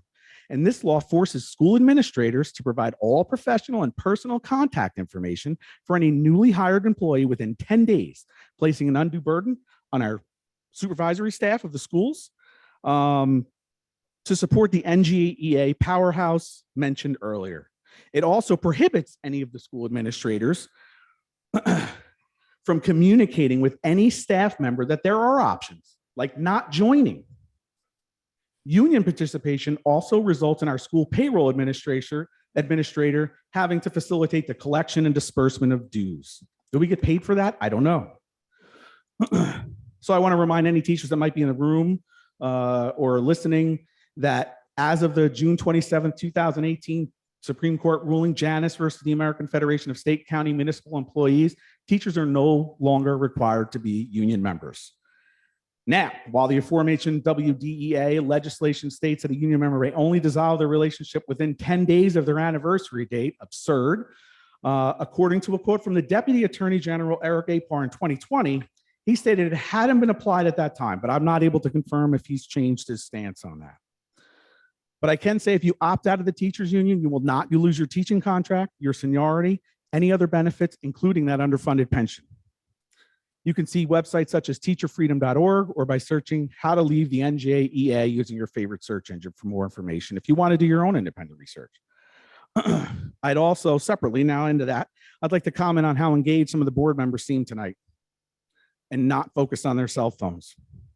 Maybe they should be more focused on the task at hand, what's going on in the room, and maybe some of us wouldn't run stop signs. Finally, I'm looking forward to the upcoming election. I would ask that everyone please turn out to the election booth this year in November and vote for the Save Homedale School team of Buckley, Damari, and Mann. Thank you. Thank you so much. Would anyone else like to speak? Come up. Well, first, I would really like to point out how big Mr. Graham has finally gotten. It's taken him 20 years, but after lots of lifting, I used to call him tiny back when I was one of his students. I was one of Denise's first students as well. You finally did it. I'm proud of you. Really quick, guys, I just would like to thank Mr. Sokol for putting me on the spot. I appreciate that. Oh, hey, here we go. So, and all of you in general, Mr. Wall, I would like to talk to you later on about contributing I've got a daughter who's gonna be in the school system. I don't want any of that stuff happening. So I would also like to throw out there, I believe all things that have been, and Mr. Sokol, I believe you were part of this, anything that was approved by the board is standing. So one thing that was not talked about is bullying, but we don't need to get into it. I got to get home and read a story to my daughter. But what I'd like to throw that out there is that there is actually a self-defense team. We actually had a competition team. You guys probably don't even know this.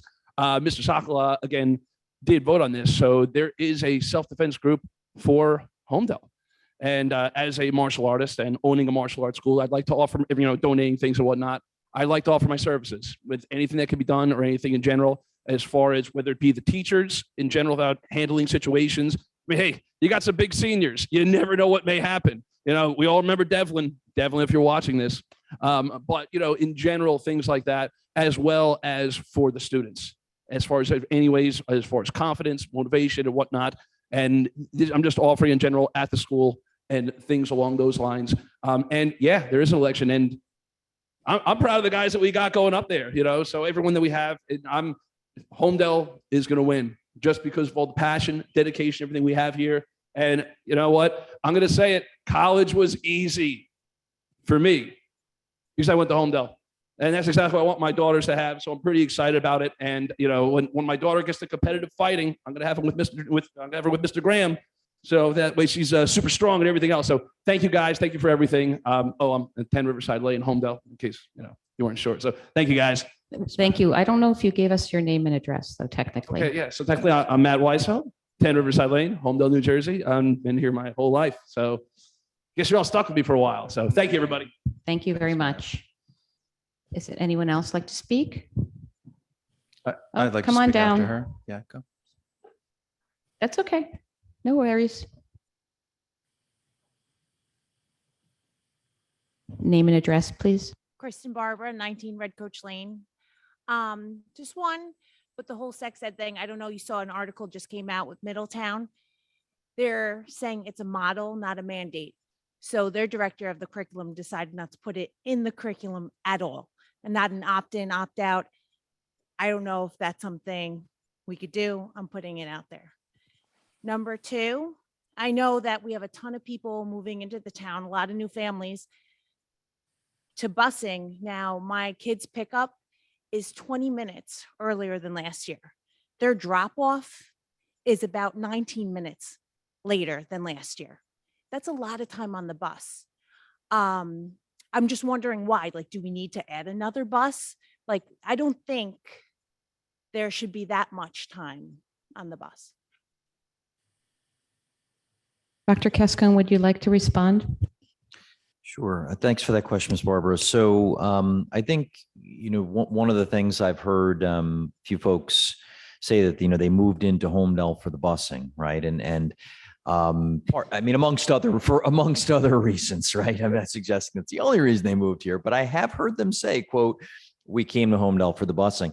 And part of that is because, Homedale is quite exceptional in the number of students who are offered courtesy busing. As a matter of fact, I think we offer about 19 courtesy busing to about 1,900 of our students, meaning that these are students who under the statutory requirement aren't legally entitled to busing, but get it. So we're happy to offer that, but it obviously also comes with the challenges. But specific to this route, is that the kitten route? No. It's not the kitten route. It's not the kitten. The welcome my word. They see the welcome my word kitten route. Look what I'm talking about here. But in sitting down, and I have taken an active interest in, and I've received a number of inquiries from parents, and I have sat down with the transportation department. I've really wanted to understand exactly what's kind of driving these changes. And it's my understanding is that it's really sort of idiosyncratic. If you get 3 new students to a route, depending upon where they happen to be located. And I know in this particular route, there are 3 students that have been added that are in outlying areas of Homedale. So by adding those 3 students, it's extended the route. Those students end up getting picked up last and as such are dropped off first and vice versa. So the answer to your question is yes, I'm certain that an additional bus would probably rectify the issue. But the question becomes, Mr. Patrizio, I don't want to put you on the spot. Do you have a figure on what our annual cost for courtesy busing is? It's roughly around $1.8 to $2 million. Right. So, certainly we can, but it becomes a question of for a discretionary expenditure like courtesy busing, it becomes a stealing from Peter to pay Paul kind of thing. So, where are we taking that money from and so on and so forth. So all that being said, I don't want to minimize the inconvenience for you as a parent. One thing I did hear from the transportation department is, and I don't know if this is inconvenient as well, but students can be picked up on earlier stops. I know that sort of defeats the purpose of busing because as a parent, maybe you rely on the fact that they get picked up and dropped off in proximity to home. But you could request that your child be dropped off at an earlier stop to shorten that afternoon commute and pick them up at that stop. Right. I understand that. And I'm not discrediting the fact that I'm very grateful for Homedale busing. I Right. love that. But I just feel like the stops are coming like earlier and early Yeah. each year. So I don't know. Are we packing more kids into a bus? Probably. Yeah. Are we getting aids for the buses? Because there's a lot of stuff that happens on the bus. Was that something that I missed? Are we getting aids on the I can bus? speak. I just want to make note of your question in terms of getting earlier. And is there a specific administrative decision, like, for example, that we're putting more kids on buses that's contributing to that? I can't answer that question now, but I will follow up on that. With respect to the second question, you saw on tonight's agenda that there was a job description approved, peaceful school bus ambassador. That's essentially a fancy name for an aide, but they are going to do some other things, as Mr. Hammer mentioned in the notes. We really, as sort of to honor, some of the parental concerns, and as a show of good faith, we did commit some resources to that. It's by no means a panacea, meaning that there will not be an aide on every bus. We're going to try and be more preventative and proactive in trying to address the behavior on the bus. But these additional personnel do give us the option to, when we have emergent issues on buses, and that tends to be what happens. Not all 19 of the buses tend to be problematic. It tends to be a volatile combination of personalities on a bus that tend to be issues. And so in those cases, we can then deploy that staff member and ensure that they're on the bus until such time that the behavior can be corrected or that environment can be supervised. So while it's not it's not a silver bullet, so to speak, it does give us some additional tools to address concerns as they arise. You're welcome. Thank you. Any other questions from the audience? Mr. Wall, do you want to have just whatever you want to do, a brief remark? Briefly, just want to follow on the CRT. The superintendent had indicated only potentially in the highest levels of AP classes. My understanding is that we don't teach CRT here. My own individual view, it's critical racist theory, not race theory. So I wanted to confirm that we're not engaged in that. If we are, I just want to make sure it's transparent. But I also wanted to reframe what I think the question was. We do already have board policies against politicking, that kind of thing. Folks, educators particularly, can have whatever belief system they have, but that doesn't come into the classroom unless it's part of a curriculum, unless it's part of a specific, approved program from administration. But the second piece is we also have policies already in place, for those who are not familiar with it, with controversial topics already in place for many, many years. The reason I bring that up, other than just to refresh the memory of folks, or for folks who don't know, I think that what the comment may be relaying to is not the obvious, what's in front of us, what's on a presentation here, but more the insidious indoctrination techniques that some book companies are engaged with that layer into the narrative of new books. I can't speak to the timeframes, but maybe it's a curriculum issue. The books that parents never see, that may be new issues, that use examples that are not example in nature, but indoctrinating in nature, that parents don't have the transparency to see. And I think that that's basically what I wanted to ask that question, to confirm that we're not teaching CRT to AP classes. And if we are, let's be transparent about it. And also, to the extent that curriculum committee can look at, or the superintendent could speak to, new books, new editions, to what extent are they vetted for the subtle indoctrination techniques that we are very well familiar with and read across the country, would be the question I had. Thank you, Board President. Okay, thank you, Mr. Wall. Dr. Cascone, would you like to answer that? Sure. Thank you for that follow-up, Mr. Wall. I think it definitely merits a clarification. To the best of my knowledge, critical race theory is not explicitly built into our curriculum. That being said, could the potential of in an AP government class, that question come from a student in the class as it relates to current controversies and discord that might exist within our country, and precipitate a classroom discussion? The possibility exists. I think that's where you relate to the controversial issues policy, whereas, how as educators do we facilitate conversations around that in an objective manner? Relative to vetting, I think that as we shared, and didn't come through in the notes from the committee meeting, but I just want to reiterate it, is that, Dr. Irwin has sort of codified, if you will, sort of just a process by which we're sort of looking at titles that are being recommended, evaluating them, and really just understanding that that they're age appropriate, they're grade appropriate, and ultimately, the board receives copies of all titles and also the evidence of that vetting process. So the answer to your question is yes, there is a process. Thank you. Okay, You're thank welcome. you, Dr. Cascone. Can I have a motion to adjourn? Move. Second. Show of hands. Okay.